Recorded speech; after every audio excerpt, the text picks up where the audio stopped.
Ladies and gentlemen, welcome to the finals of the HomeStory Cup 10 Korean Qualifier. I'm Rifkin, sucking it up, trying to get through this last series without going delirious, with, of course, my friend Namshar. And spawning in the top right corner of the map, he's back in Korea. It is Patience. In the bottom left of Overgrowth, we've got our purple SC player playing for Team MVP. It is Losira. You know, if there's one way to help me wake up in the morning, it's certainly going to be to a subscriber. Big shout out to Raven85. Thank you for your subscription, sir, and your support. Paste that name and hope not to forget it after this game. But in this best of three, Namshar pointed out, I explained the format poorly earlier. Basically, the TLDR is you're going to have 4 people qualify for what is a mini tournament. That mini tournament will then send one player fully paid trip to HomeStory Cup 10. So, Korea gets 1 spot, America gets 1 spot, and I believe Europe has 2 slots for that mini tournament. Yep. It's true. I've double checked. And, whoa. Yeah, this drone pathing. He's gonna proxy hatch in the natural, I'd imagine. And Patience going for, oh my god, he's been going for so many gate expands. The one game he wants to go Nexus first, he gets blocked. Yeah. But this is Overgrowth. Can we be honest? Like, you have to expect this on Overgrowth nowadays. This is like 2-raxing. You know, when a 2-rax goes down of a Terran player on Overgrowth, you're like, yep, standard. Same kind of goes with the hatchery block. Now, the question is, how much does he dedicate to this, right? Patience actually hasn't reacted by pulling workers into this. You have to pull about 7 to 8 workers to actually get this thing down. So rather than investing in anything at all, he's actually letting this go. Now, there's another benefit to doing this. He's done a little off-center, and that's not a big deal, but creep is going to spread when this completes, and that's going to deny mining for such a long time, because that Nexus will be really late. Yeah, I wonder why he plays it off-place. Is that to, like, creep the wall and stuff?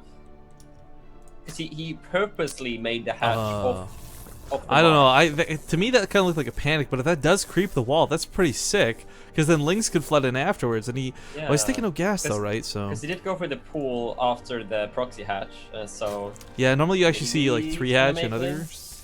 Yeah.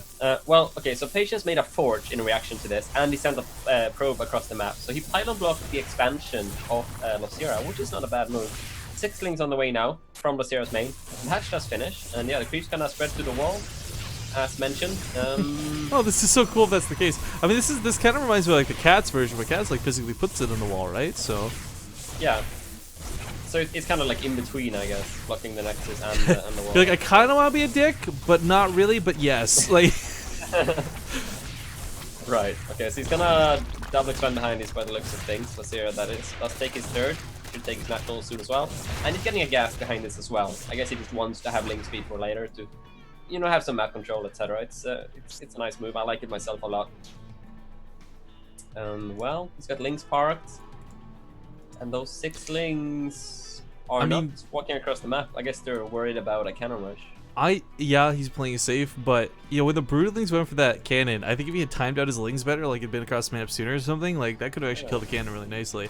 Runs past the Zealot that was gonna let the probe throw down that Nexus, but as a consequence, he might lose a couple probes here in the main. 4 lings can be a huge problem to deal with. Yep. Zealot is nearby, so oh, it's gonna lose the probe. You're right. Bit of a mistake there by Patience to let that happen, but yeah, Nexus goes down eventually, quite late compared to Losira's phases, of course. And I mean, Losira is mainly scouting these things, but there's not really anything to scout. His Patience gas count isn't really that high, so he's not really in a position to tech up or anything. He's probably just gonna make a sentry in a sec. Oh wait, no, he does start +1 instead of a sentry. That's interesting to me. If this was me or any other player, I'd imagine the Protoss would just make a sentry for later on, you know, get that energy up and going. But this isn't going to be that like really sick +1 timing, right? Where you go for like the 3-gate attack. I mean, everything's kind of screwed up, and he's got to use probes, chronos on the probes to make up for that Nexus being so late. So I mean, well, he starts it so early. I guess he yeah, won't like the need Cybercore to chrono it, right? Maybe. It's just the timing on it's so weird. I don't know how that's going to work out. I mean, but he has to do something. Like, why would he otherwise start the +1? You know, I think he's going to for sure pressure with this. So. Yeah, so 3-gate always is going to be enough to work with. We'll see if Losira gets caught off guard by this. I mean, I control the watchtower. Kind of sees a bit of a move out, but of course, unless you see a probe, then you don't really get that worried. Yeah, it looks like Patience is preemptively clearing that up, because I'd imagine he's gonna... No, he's making gases now, so maybe he's just gonna add on a Twilight and get really quick +2, because it doesn't look like he's planning on moving out, actually. He could be faking it, in which case it's working, because there's 10 links on the way and a roach foreign quite early, which cuts him to the droning big time. There's the drone count is even, 35 probes to 34 drones, so 1 off there. So I guess kind of successful fake out. Well, Leggings are going to get a nice round here on this Zealot. Not going to waste a recall on that, but heads back home. So +1's going to finish up, and it just doesn't seem like he's going to get much done with it. Yeah, he didn't make a Twilight to line up with a quick +2 or anything, so he's going to have a really quick +1. I wonder if he's just going to go for +1 armor just because he doesn't have a Twilight. I don't know. We'll see. Anyway, Lair starts. A lot of drones being made, as to be expected. Going up to the second gas just now. Delayed that a bit. Oh, you know what? If he's looking hard, he just saw the +1 finish too. Overlord, of course, going to be suicided up here to see. There's not a lot more behind this, which is nice because you're always a little bit paranoid about those 4 gates thrown down in the back of the base. Those 6 extra gateways on the way, right? So there's a Twilight. So it looks like Patience just wanted to have really quick +1 for some reason. Maybe he was being a bit indecisive, thinking about pressuring, and then decided not to, something like that. Because he did cut into the time at which he got his first sentries out, but it's no big deal. He's gonna have +1 for a while now. The sentries are wasting the force fields over there. The Lings might just jump on them in return. Or run through the cannon. Whoa. Why was there no force field there? Oopsie poops. Yeah, that was greedy. Didn't want to use another force field. That looked good for Patience, like a 1 pylon for so many links, but it turns out he loses a pro or 2, and also the scouting. I mean, seeing that Twilight, such a big deal. He sees everything. Not to mention, it really doesn't get valued enough, just how annoying it is for these links to come through. It's one thing for them to do no damage, but at the same time, Patience is like, God damn it, I can't believe I missed that wall. Like, Yeah. Pretty big mistake there, but okay, he does have the 3rd base down, and Losira did scout it with his Overlord, by the looks of things. And more gateways going down, and the probe count is at 52, so we're not going to see any sort of blink all in with no probes at the 3rd like we saw versus... Oh, goddammit. Departure earlier. And I still think his name just sounds like it should be French. Departure. That just sounds cooler. I don't know. But yeah, so Blink and +2 auto upgrades. This is so standard nowadays. I mean, I think it became standard because of how scary Mutalisks were and how much of a trouble it is to get Phoenixes and anything else to deal with it. So stock is this nice in between, and if you mass them, they can do really well. But at the same time, it's not exactly all in, but it's an army that if it gets countered hard. Yeah, but at the same time, it's a very reactionary playstyle. You know, you have a lot of sentries. You can constantly hallucination scout. You know, if there's Vipers, you can just rush the storm. If there's Ultras, you can just get out. Robo, like that, you can react with it in so many ways. And if it's Storm Host, you have this very mobile army with a lot of force fields. You can move across the map. Actually, there are a lot of force fields. So let's talk about that. 11 sentries with almost full energy. Yeah, so you just have a lot of options with this playstyle, which is why I personally like it as well a lot. So. Yeah, he's gonna be going for that. 2 robos behind this. What did he scout to trigger this? I don't know, man. 2 robos? A ZerG player? Well, I mean, I don't know. This doesn't make any sense to me, but it's obviously on purpose. Well, he needs to. There's a recall. I was gonna say he needs to come back or something. He's gonna snipe off like 2 or 3 sentries for free on that recall. Not bad. Yeah, let me discuss these roaches a little more manageable. But Hive Tech coming out really quick out of Losira. I mean, this is. Both these guys are just kind of skipping ahead here to the late game with minimal interactions between one another. You know, double Robo, Hive Tech. Interesting. Yeah. And Charge starts and Robo Bay. So I don't know. I mean, by the looks of things, Losira is going towards those Vipers, right? Because he doesn't have Aspire, and I don't know. Nothing else makes sense. He's not going to go into Ultras with this kind of mass Roach with the upgrades as well for the Roaches. So should be Vipers here. 4th base on the way. I don't know, but I don't know. I'm like in. I don't know. That Burrow Tech could benefit the Ultralisks pretty well. So indicative of big units. I don't know what I'm doing. I'm sorry. I can't get through this. I'm so tired. Oh god. +3 weapons though. Let's talk about this for a moment. If it was Ultra, like whether it's Roaches or whether it is like actually Ultras or something absurd, the thing is these Immortals are going to punch holes through just about everything. Even if he goes Hydras, the thing about Hydras is like, yeah, okay, they're pretty good, but they need Roaches to be their buffer. They need Roaches to be that extension of their health. And if the Immortals chew through the Roaches really fast, the Stalkers actually don't struggle that much with the Hydras. Yeah. I mean, Patience is getting himself a pretty nice composition here. He goes into 2 immortals. When the robot will finish, he goes into the Colossi. So he's gonna have those 2 immortals for the roaches, like you said, and then Colossi as well for the Hydras. And I mean, Colossi are obviously good versus roaches as well with force fields and stuff. So. Yeah, I mean, Hydras are on the way, so the Colossus are going to be great. Charge on the way as well. Patience has to scout the Hive, though. Did he? No, he didn't scout the Hive, so that's a big thing. Look how much energy he's got on these sentries, so the fact that he hasn't seen the Hive is a major mistake. Like, it's going to bite him so hard if he doesn't have those high temper time. Oh, is he get surrounded by this too? Caught. Oh my god. 6 surround. Those force fields are going to be okay to start, but he's got to keep running, and he misses one of the force fields, forcing out that recall. God. And oh my god, about half the sentry's dead now. What a disaster. But the double robo. The Colossus coming out now too? I mean, oh, where are those immortals at? Oh man. Yeah, where are the immortals? Did they die in that fight? No, he's got them somewhere. Oh, he warp prismed the immortals across the map for harass. Oh my god, what the hell? Okay, well, big fight going on, roaches. No, this is what the hell. This is a big deal. I mean, like, he might push this back with the Colossus, but the immortals would have been the easy peasy hold to this. Now he's taking a ton of damage as a consequence. There's 4 Vipers out now with lots of energy. The Viper's going back towards the Warp Prism. Looks like he wants to grab that. Well, he did snipe off that 4th attribute of the Immortal, so I mean, they are getting some work done for sure. Yeah, and it did hold on, but he lost a lot of probes, so. And the Immortal's gonna die, Warp Prism's gonna die. He gets the Scout at least on the Viper, so. Yeah, gets the kill. And Templar Archives goes down though. Yeah, he's gonna need those feedbacks. There's no way he plays this out without them. But I mean, honestly, Losira, I mean, the Viper is going to be useful, of course. He can Blinding Clouds from a pretty far distance. But I mean, there are a lot of Colossus, though. 4 Colossus. I'm thinking Losira can just kind of go for it. Even if he gets feedback, I think it's still okay because he's so much up in supply. But the Blinding Clouds are going to be a big factor. And the Templar Archives aren't finished. It's a big timing window. It's not even the time Blinding Clouds. It's just abducting the Colossus into the roach count. High Temper's being warped in now, just in time. Wow. Feedbacks. Yeah, okay, so he only gets 1 of the Colossus with this. This could have been so much worse. But with 3 Colossus, he should actually be able to beat this back. Immortal spawning too. That was so close right there. That was, I know, the timing of that Templar. Had it been like 1 second later, the abducts would have already gone off. Jesus, that was close, yeah. He actually pushes it back. This is insane. This is a game worthy of the finals, is what this is. Yeah.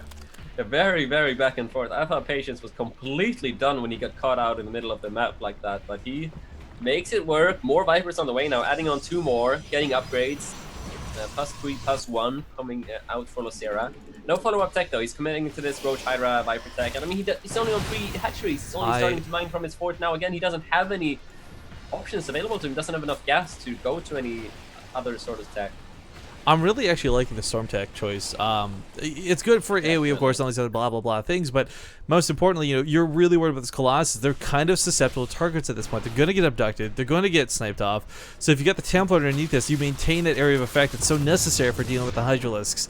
And even if they don't die, you double layer it in. Oh my god, Archon Blast, Colossus Splash, as well as the Storm, everything's going to melt. That's a perfect scenario. Yeah, Storms are fantastic versus Roach Hydra Vipers, so yeah, good choice there by Patience to get that out ASAP. Corner boosts it nicely, and he's on 3 Colossus, and now he's standing on Immortals. He wants to get some more firepower for the Roaches, I suppose.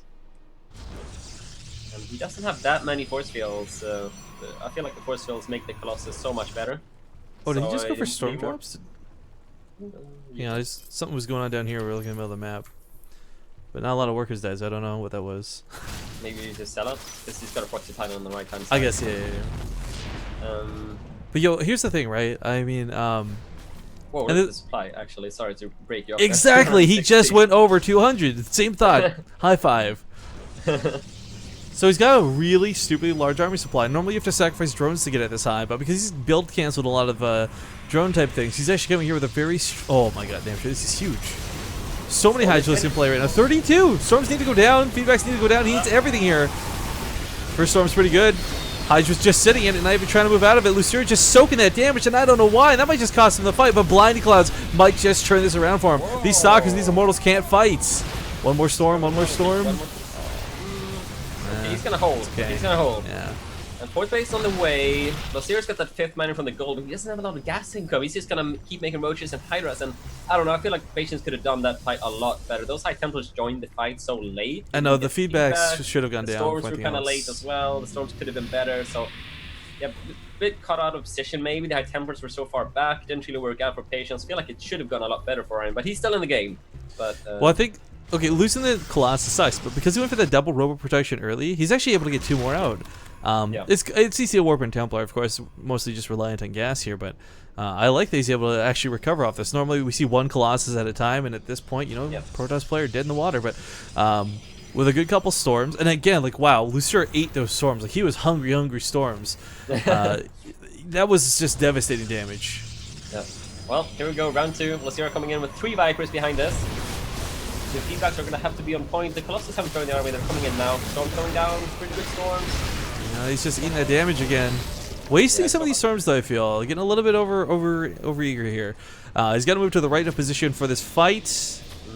Are there even any storms left? There's like 1 storm left. Archon's being abducted. Ugh. Yeah. Painful. Got two storms now. Well, you know, Archon's abducted, but Hydra's given for free, so you know. Tit for tat. Was going for the feedbacks there. I think storms would have been better, yeah. Abducts one of the sentries? What? That's a misclick and a half. 3 Colossus, 4 Colossus now. Should be able to drive this back in Patience. He's holding strong here. He's actually the one with a bit of a bank behind us, too. Yeah, that 2 Colossus bank, man. I'm doing some work. Yeah, now he can actually possibly starting to posture out here, position himself behind his opponent's gold, deny mining, maybe shut down that base, but of course he's got to be so careful if he's just running behind and killing his own. He needs the gold, I think, more than Losira does. Yeah. Yeah, I was gonna say he needs to you know, warp in more high templars and be a bit careful there, because 4 more Vipers on the way. He's gonna have how many Vipers? Did he lose everyone? Every Viper? No, he's got 5 total now, so pretty high Viper count. And if Losira can keep trading okay, he's got that 5th mining from the gold, right? Sure, Patience got a 4th, but Losira on 5 bases. He's gonna be able to win out eventually. It's gonna come down to how well Patience can take his fights. If he can trade cost effectively enough, it won't matter that he's down a base. Roach is burrowed here at that 4th, really annoying, or I guess 5th in this particular scenario. But Losira, I gotta tell you, like, I was expecting when the Vipers came into play, like, I thought this was gonna be over. Like, that's so often how we see this play out. Like, the Colossus get abducted, not a chance. But Patience is, he had the clutch feedbacks over here. He has the clutch storms for that last engagement. And even with Zealot Runby or 2, appears to have driven out the drones here at the gold. So, drills in his opponent's economy. And now Patience is maxed. He's looking pretty good for him. He's got 2 more Colossus on the way. He's gonna go up to 6 Colossi. So if the feedbacks are on point, those 6 Colossi are gonna be such a big deal. Oh, the high templars are almost getting killed off there.